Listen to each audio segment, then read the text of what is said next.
Hello. I always pause a while in case things haven't started recording.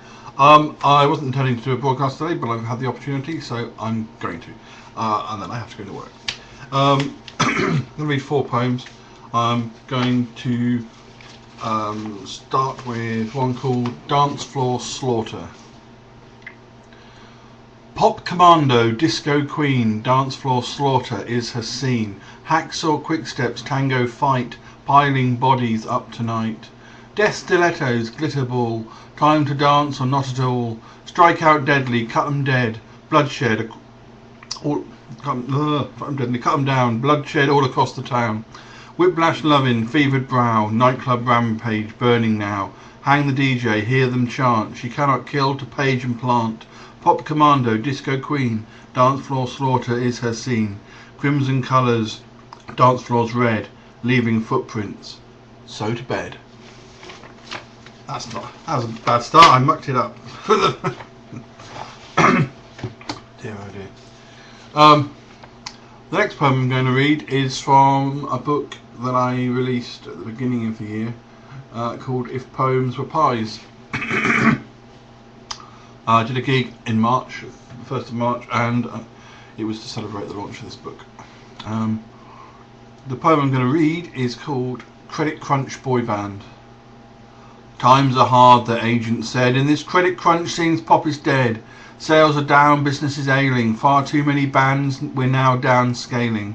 There are 5 of you, soon there'll just be 4. You'll have to finance your own tour. No more glitter balls or light shows blinding. No groupies now, nor contracts binding. The first to go, that's up to you. You can fight about it or talk it through. The fattest or fittest may survive. It's about the numbers. Man alive. The poorest singer, he could go. The crappiest dancer, I don't know. We're not too bothered how you do it. Pick one or all, hey, try a duet. Yes, the times are hard, they've all been told. You're all too ugly, all too old. My dear, your greatest hits were fair to middling. No comment made on profit fiddling. We need our bonus, you're first to go. We're totting up how much you owe. We'll send you packing. No, we won't do lunch. There's now sadder than boy bands affected by a credit crunch. Yes, that's one of a few poems I've done which have looked at the, more darkly comedic connections with credit crunch. Well, I read one yesterday on here called Hollywood Low Budget, and that's kind of a similar idea. Talking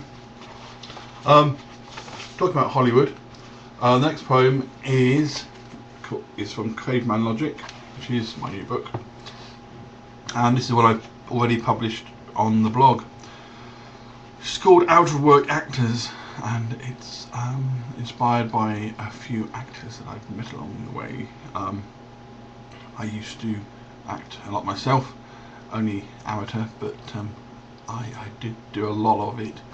I used to do a series called Sutton Park when I was at university, which was all ad lib and just ridiculous, but we made 3,000 episodes of that, and I was in all of them.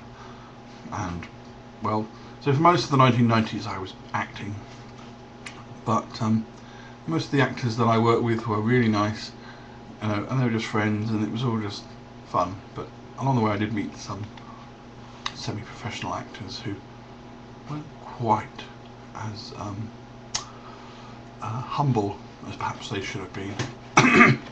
So this is called Out of Work Actors. Out of work actors, they're just taking a rest from those classical roles where they're stupidly dressed. They're just taking a break to spend more time with the cat, or to write up their memoirs or some confessional tat. Once an extra in Hamlet, somewhat muffled in armour, getting murdered to death in some serious drama. But they're not doing it now because the work ain't emerging. So they sit with their memories just quietly purging. Yes, out of work actors will pursue their next part, so don't smirk if you see one, because they're missing their art. Out of work actors find it so hard to live, so few roles for them now, yet they have so much to give. It seems that no one is casting, they find it so tough to cope.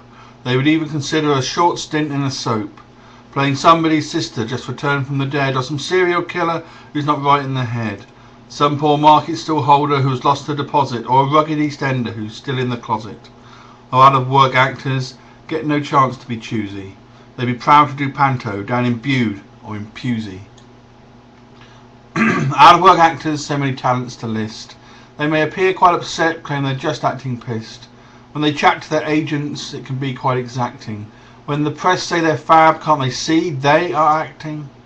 Put them on the front page, use their voice on an ad. The union rep just went home, who's to say who's been had?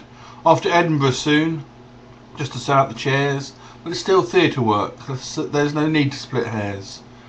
Hey, now out of work actor, this is no time to slouch. When the director is casting, time to hop on the couch. Out of work actors hope their big break is coming, as they sit on the streets with their guitar just strumming. They're channeling Larry while they think it's the norm. Telemarketing work helps them learn to perform. All those dreams of bright lights, all that training in RADA, well, it's poor consolation when they're empty of larder. Reciting lines in their sleep, sipping gin from their shoes, could they be the next Gielgud, Woody Allen's new muse? Those poor out-of-work actors, what a shame, must be hard as some pie-coated clown, and they've dreamt of the bard. Poor out-of-work actors. Yes, I'm terribly sorry for them. What's time?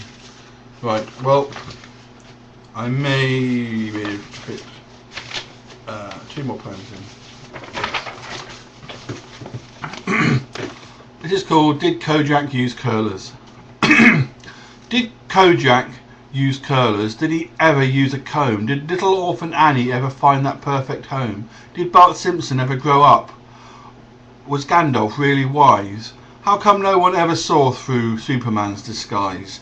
Did Tom and Jerry ever make up? Wile E. Coyote catches prey? It never did occur to me that Big and Little Ted were gay. Did the Doctor get a compass or time travel GPS? Did Moriarty shrug his shoulders, turn himself in and confess? Did the Muppets oust Miss Piggy? My God, she was a bitch. As was Wurzel's love Aunt Sally and Oz's wicked witch. Did the Wombles keep their common, clean and sparkling as brand new? Did Eeyore turn to Prozac so he wouldn't feel so blue? Did Dracula have a change of heart, finally see the light? What of Mary Poppins? Did her brolly last the flight? Did Harold Steptoe make his fortune, maybe leave his moaning dad? Folk let their lives be trampled, but for some it's all they've had. So did KOJAK use those curlers, or perhaps a large toupee? I think deep down we know the answer. We're just all too polite to say. Well, I've not read that one in a long time. Right, well, I've got a minute and a half, and I'm going to read the poem that I didn't get to finish reading in my last blog, my last post. So I'm going to do it now, so I don't have to rush it, because I ran out of time yesterday. This is a new poem from my next collection, The Shy Life. It's called Kiss Me Quick. Kiss me quick before I'm sick, before I lose me dinner. A gentle kiss, no, not a lick like some oversexed beginner. Just kiss me quick, hard as a brick, and we'll soon have us a winner. A cunning kiss that plays a trick, a sly old money spinner. Kiss me slow, please, have a go, before my clock turns 40. A tasty kiss, not done for show, just done because it's naughty. Just kiss me slow, no need to blow, and please don't look so haughty. A simple kiss upon my toe, there's no shame in being sporty. Kiss me quick, you're very slick, I know you think it's funny. A splendid kiss that's laid on thick and not done for the money. So kiss me quick, a well-aimed kick, I'm not your fluffy bunny. A potent kiss, love, take your pick, just kiss me, you're my honey. There we go. Well, I actually managed to finish it this time. And let's kiss me in a kiss me quick hack. Oh, don't I look sad? Poor me. Right, well I have to go to work now, so I'm not sure when I'm on next, but I'm definitely here next Saturday, and I'll probably be on. I guess well, I'll probably be quite a lot this week. Anyway, I hope you enjoyed the show. I will see you soon. Okay, have a good day. Bye bye.